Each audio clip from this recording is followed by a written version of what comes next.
Hey lovely ladies, it's Miss Tina and Miss Carrie, and this is Relationships. We've got real questions from real people, but the names and details have been changed to protect the innocent, the guilty, and the thirsty. Today's question: I got dumped because my ex was bipolar. How do I go about moving on? First of all, you didn't get dumped because your ex was bipolar. You got dumped because your ex didn't want to be with you anymore. Facts. Bipolar people are capable of having healthy relationships. There's management that needs to happen there, but nobody's reason for breaking up with someone is that they're bipolar. That's like me saying, I gotta break up with you because you're black. I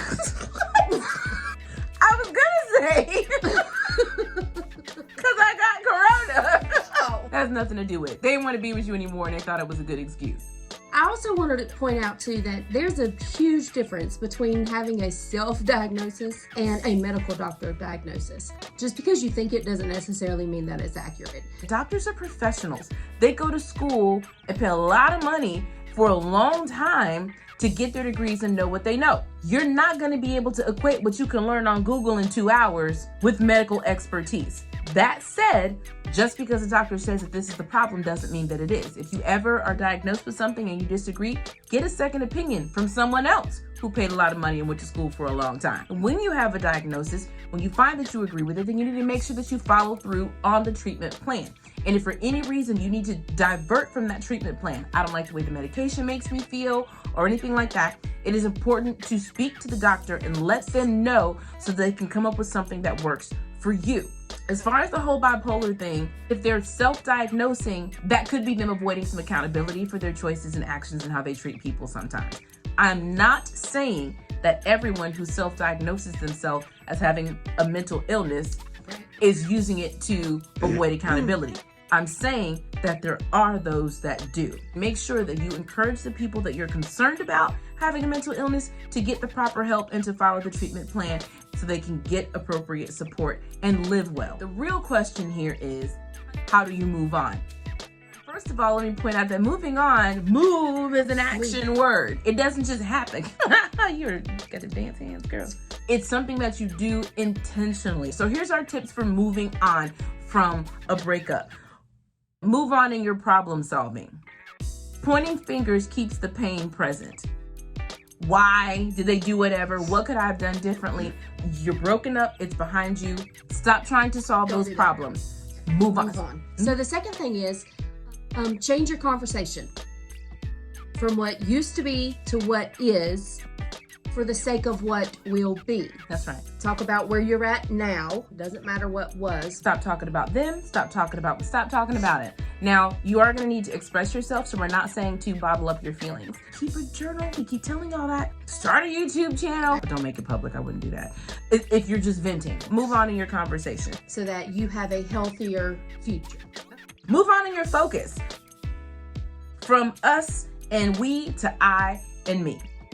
What I am going to do, what's good for me. So if you just come out of a relationship and you're still hurting and dealing with that, you do not just jump into one with somebody else. Deal with you. Take some time. Make sure you're over it. Make sure you're back to feeling like, yes, I'm fabulous. Oh my goodness, girl, where you been? Find yourself. Again, get good and happy with you before you move into anything else. And then lastly, keep moving. Stay busy. If y'all had a scheduled date every Friday, you need to fill that time now with something new that you enjoy doing. Start calling your friends back because you kind of cut them off a little bit while you're in a relationship. Have other friends that you fill that space with. Friends. Just friends. Just friends. But you say he's just a friend. Because, when I get by myself, I just have all this time to think. Don't get by yourself and stay busy. This will help you in your process of moving on. How do you move on? Move on in your problem solving. Move on in your conversation. Move on in your focus. And keep moving. You'll do all right. You got it. What was the dumbest thing you ever got dumped for? The dumbest thing I ever got dumped for was in 8th grade. crushing hard on this guy. He became my boyfriend, and then he broke up with me the next day because he said that he felt like I was meant to be with my ex instead. Question. Yes, I married the ex. Not saying he wasn't wrong. And then the next day he had a new girlfriend. So That's the truth really what it was was. Yes. that he really wanted to be with the other girl, and he used Michael as the excuse to break up with me. What's funny is people will break up with you when they don't want to be with you anymore. Either this isn't fun or I just like someone else better. But I can't think of too many situations where somebody's just actually said that. And I can guarantee you this, if they're dating someone else immediately, That was the reason. I don't care what they told you. Bipolar, my mama don't like you. And she likes everything. If they start dating somebody else immediately, if their excuse was not just owning that I don't want to be with you anymore, that's really what it was. That's the real. There was a punk. That's what We're the gonna tell you problem the was. truth because ain't nobody else gonna tell you. That's right, because we're truth girls. So, move on, girl. That was your question. We told you the truth about it because we're truth girls.